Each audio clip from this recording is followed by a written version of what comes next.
नमस्कार, उत्तराखंड समाचार में आपका स्वागत है। मैं नूतन वरुण। सबसे पहले मुख्य समाचार।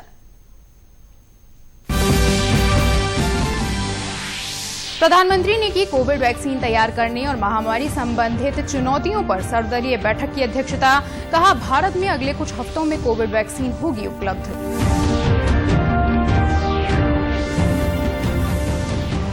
भारतीय जनता पार्टी के राष्ट्रीय अध्यक्ष जेपी नड्डा ने देवभूमि से की देशव्यापी दौरे की शुरुआत। हरिद्वार पहुंचकर साधु संतों का लिया आशीर्वाद। महाकुंभ की तैयारियों का भी जाना हाल।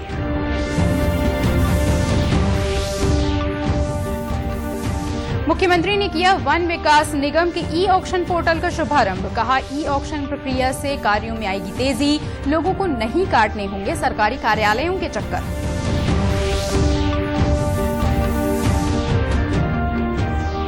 और राजधानी में बढ़ते अपराधों पर अंकुश लगाने के लिए देहरादून पुलिस चलाएगी ऑपरेशन थर्ड आई। संवेदनशील स्थानों को चिन्हित कर लगाए जाएंगे हाईटेक नाइट विजन सीसीटीवी कैमरे। और अब समाचार विस्तार से। आज सर्वदलीय बैठक को वर्चुअली संबोधित करते हुए प्रधानमंत्री नरेंद्र मोदी ने कहा कि भारतीय वैज्ञानिकों को पूरा भरोसा है कि अगले कुछ सप्ताहों में वे कोरोना महामारी के लिए टीके का विकास कर लेंगे। उन्होंने कहा कि देश में अभी महामारी के 8 संभावित टीकों का विकास परीक्षण के विभिन्न चरणों में है। 8 ऐसी संभावित वैक्सीन है जो ट्रायल के अलग अलग चरण में और जिनकी मैन्युफैक्चरिंग भारत में ही होनी है। जैसा यहां चर्चा में भी बात आई, भारत की अपनी 3 अलग अलग वैक्सीन का ट्रायल अलग अलग चरणों में है। एक्सपर्ट्स ये मानकर चल रहे हैं कि अब कोरोना की वैक्सीन के लिए बहुत ज्यादा इंतजार नहीं करना पड़ेगा। माना जा रहा है कि अगले कुछ हफ्तों में कोरोना की वैक्सीन तैयार हो जाएगी। प्रधानमंत्री ने कहा कि वैज्ञानिक समुदाय के प्रयासों से भारत निकट भविष्य में बड़े पैमाने पर टीकाकरण के लिए वैकल्पिक टीका बना लेगा। प्रधानमंत्री ने कहा कि वैज्ञानिकों से टीके को मंजूरी मिल जाने के बाद ही टीकाकरण कार्यक्रम शुरू किया जाएगा। उन्होंने कहा कि देश में सबसे पहले स्वास्थ्य कर्मियों और महामारी से निपटने में लगे अग्रिम पंक्ति के योद्धाओं को टीके लगाए जाएंगे। वैज्ञानिकों की हरी झंडी मिलेगी, भारत में टीकाकरण अभियान शुरू कर दिया जाएगा। टीकाकरण के पहले चरण में किसे वैक्सीन लगेगी, इसे लेकर भी केंद्र सरकार राज्य सरकारों से मिले सुझावों के आधार पर काम कर रही है। इसमें प्राथमिकता कोरोना के मरीजों के इलाज में जुटे health care workers, frontline workers और जो पहले से गंभीर बीमारियों से जूझ रहे हैं वैसे बुजुर्ग लोगों को दी जाएगी। भारतीय जनता पार्टी के राष्ट्रीय अध्यक्ष जेपी नड्डा आज हरिद्वार पहुंचे। श्री नड्डा भारतीय जनता पार्टी का जनाधार बढ़ाने और भविष्य में होने वाले चुनाव में सभी राज्यों में पार्टी को मजबूत करने के लिए देशव्यापी दौरे पर हैं। आज उन्होंने शांति कुंज हरिद्वार पहुंचकर गायत्री तीर्थ के प्रमुख डॉक्टर प्रणव पंड्या से मुलाकात की। साथ ही यहां अखाड़ों में जाकर साधु संतों से मुलाकात कर हरिद्वार में 2021 में होने वाले महाकुंभ को लेकर चर्चा की। मुख्यमंत्री त्रिवेंद्र सिंह रावत ने ऋषिकेश कर्णप्रयाग रेल लाइन निर्माण कार्यों की समीक्षा की। मुख्यमंत्री ने कहा कि राज्य हित से जुड़ी इस महत्वपूर्ण योजना का निर्धारित समय पर पूरा होना जरूरी है। इस अवसर पर मुख्यमंत्री ने ऋषिकेश कर्णप्रयाग रेल परियोजना के विभिन्न पैकेजों पर कार्य करने वाली संस्थाओं के प्रतिनिधियों की भी समस्याएं सुनी। उन्होंने परियोजना में उपयोग में लाई जा रही आधुनिक मशीनों के संचालन और रखरखाव आदि की तकनीकी जानकारी के लिए स्थानीय आईटीआई के छात्रों को प्रशिक्षित करने को कहा, ताकि उन्हें भी परियोजना के अधीन रोजगार के अवसर उपलब्ध हो सके। मुख्यमंत्री त्रिवेंद्र सिंह रावत ने उत्तराखंड वन विकास निगम मैनेजमेंट सॉफ्टवेयर के ई ऑक्शन पोर्टल का शुभारंभ किया। इस अवसर पर मुख्यमंत्री ने कहा कि ई गवर्नेंस की दिशा में वन विकास निगम द्वारा किया गया ये एक अच्छा प्रयास है। वन उपजों और टिम्बर के लिए ई ऑक्शन प्रक्रिया से खरीद करने वालों को ई ऑक्शन प्रक्रिया होने से अनावश्यक परेशानी भी नहीं होगी। मुख्यमंत्री ने कहा कि ई गवर्नेंस पर राज्य सरकार का विशेष फोकस है। ऑनलाइन माध्यम से लोगों को हर सुविधा मिले, इस दिशा में लगातार प्रयास किए जा रहे हैं। मुख्य सचिव ओम प्रकाश की अध्यक्षता में केंद्र सरकार की special assistance for capital expenditure योजना के संबंध में बैठक की गई। मुख्य सचिव ने जानकारी दी कि इस योजना के तहत सरकार द्वारा 443 करोड़ रुपए लोक निर्माण विभाग, सिंचाई, पेयजल, शहरी विकास और पर्यटन विभाग को विभिन्न कार्यों के लिए दिए गए हैं। ये सभी कार्य 31 मार्च 2021 तक संपन्न होने हैं। मुख्य सचिव ने निर्देश दिए कि सभी संबंधित विभाग समय पर कार्यों को पूरा करें और कार्य की साप्ताहिक रिपोर्ट प्रस्तुत करें। उन्होंने लोक निर्माण विभाग को गुणवत्ता के लिए तृतीय पक्ष द्वारा मूल्यांकन कराए जाने की भी बात कही। उन्होंने 15 दिन के भीतर एजेंसी हायर करने और टेंडर प्रक्रिया शुरू करने के भी निर्देश दिए। उन्होंने सिंचाई विभाग को भी क्वालिटी कंट्रोल के लिए इसी प्रकार की व्यवस्था करने के निर्देश दिए। मुख्य सचिव ने शहरी विकास को भी निर्देश दिए कि हरिद्वार और ऋषिकेश में पुराने ठोस कचरे के प्रबंधन पर विशेष ध्यान दिया जाए। राजधानी में बढ़ते अपराधों पर अंकुश लगाने के लिए देहरादून पुलिस ऑपरेशन थर्ड आई के नाम से विशेष अभियान शुरू करने जा रही है।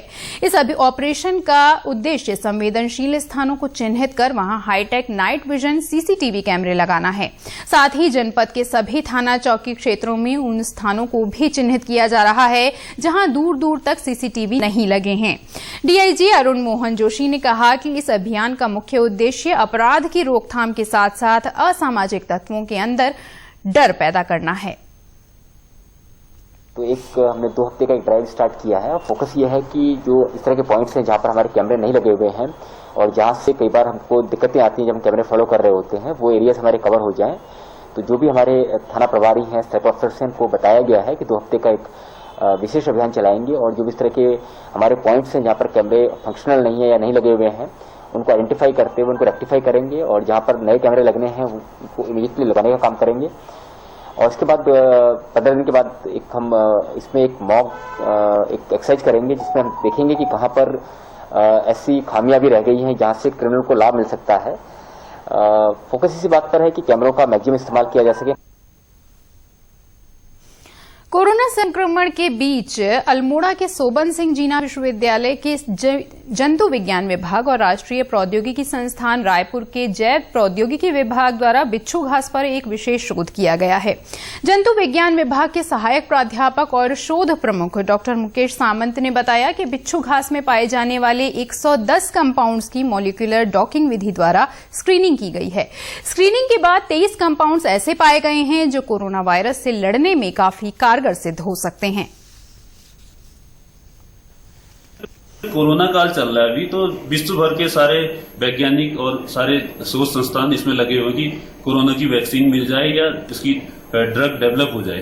तो इसी संदर्भ में हमने जो ऑलरेडी रिपोर्टेड कंपाउंड थे बिच्छू घास में, तो 110 कंपाउंड को हमने स्क्रीन किया कंप्यूटर के द्वारा और 23 ऐसे कंपाउंड हमें मिले जो कोरोना वायरस को रोक सकने में काफी हद तक सफल हो सकते हैं। तो उसमें 23 में इसलिए सफल हो सकते हैं क्योंकि वो जो ACE2 रिसेप्टर होता है हमारी फेफड़ों में, जो कोरोना के संक्रमण का होस्ट सेल है हमारी बॉडी में, तो ACE2 रिसेप्टर जो है इससे बाइंड होता है कोरोना का वायरस एस प्रोटीन। तो उस बाइंडिंग को ये रोक सकते हैं कंपाउंड। कोटद्वार में नशे की प्रवृत्ति को रोकने और अपराधों में संलिप्त अभियुक्तों की धरपकड़ के लिए चलाए जा रहे अभियान में पुलिस को सफलता मिली है। एएसपी प्रदीप कुमार राय ने जानकारी दी कि क्षेत्र में सघन चेकिंग के दौरान 2 लोगों के पास से 3 किलो 100 ग्राम की चरस पकड़ी गई है, जिसकी बाजार में कीमत 3 लाख रुपए से अधिक बताई जा रही है। दोनों आरोपियों को गिरफ्तार कर लिया गया है और उनसे पूछताछ जारी है। नशे के खिलाफ अभियान चलाया जा रहा है और इसमें पिछले कुछ समय से लगातार अभियान चलाया जा रहा है और इसी में कल चेकिंग के दौरान कल शाम को 2 लोगों से जो टाटा सुमो में सवार थे उनकी चेकिंग में 3 किलो 100 ग्राम चरस बरामद हुआ और तो उसमें दोनों लोग गिरफ्तार किया गया है और साथ ही जो जिस वाहन से लाया जा रहा है टाटा सुमो को भी पुलिस कब्जे में लिया गया है। कहाँ से ला रहे थे और कहाँ को ये लोग सप्लाई करते हैं इसके बारे में इन्वेस्टिगेशन जारी है और हमें ये भी हम सूत्र को तलाश करेंगे कि इसमें कौन से लोग इन्वॉल्व हैं। उधर हल्द्वानी में पुलिस द्वारा चलाए जा रहे ऑपरेशन स्माइल को भी सफलता मिली है।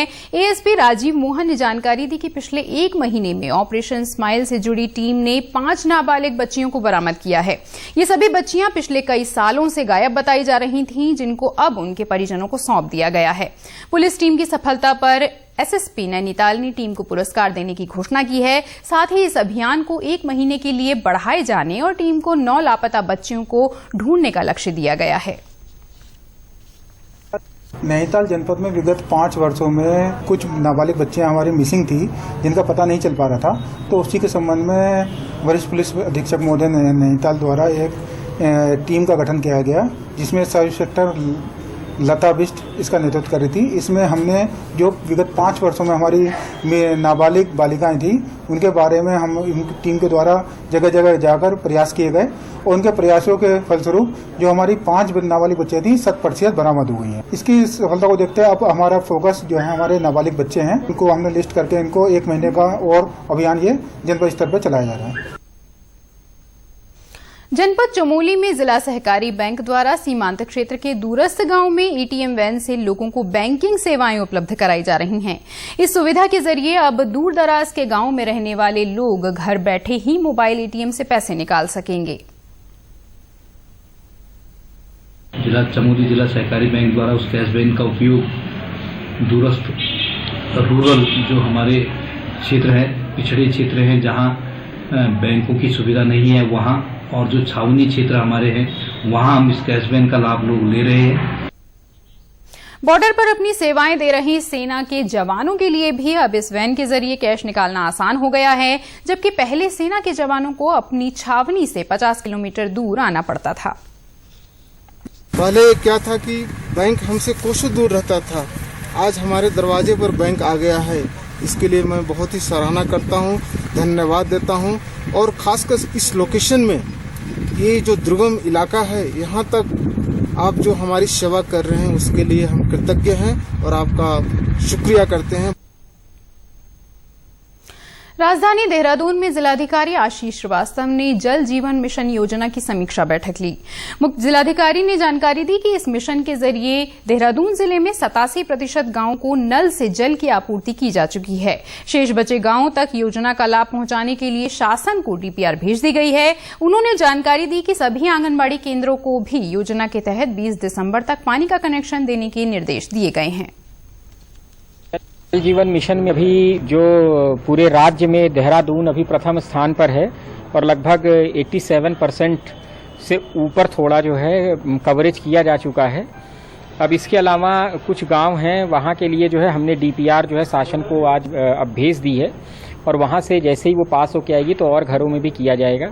दूसरा, जल शक्ति मंत्रालय द्वारा हमें एक कहा गया था कि 100 दिनों के भीतर समस्त आंगनवाड़ी और स्कूलों में भी जो जल जो है वो नल से दिया जाना है। उसके क्रम में भी आज हमारी बैठक हुई है और लगभग 80% के आसपास जगहों पर जो है ये दिया जा चुका है और 20 दिसंबर तक सभी को टारगेट दिया गया है, इसको कंप्लीट कर लें।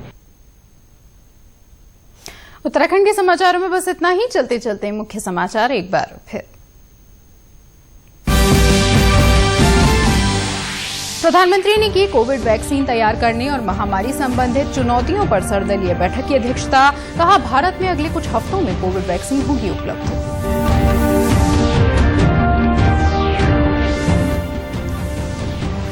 भारतीय जनता पार्टी के राष्ट्रीय अध्यक्ष जेपी नड्डा ने देवभूमि से की देशव्यापी दौरे की शुरुआत। हरिद्वार पहुंचकर साधु संतों का लिया आशीर्वाद।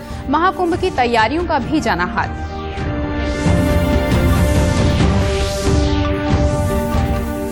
मुख्यमंत्री ने किया वन विकास निगम के ई ऑक्शन पोर्टल का शुभारंभ। कहा, ई ऑक्शन प्रक्रिया से कार्यों में आएगी तेजी, लोगों को नहीं काटने होंगे सरकारी कार्यालयों के चक्कर।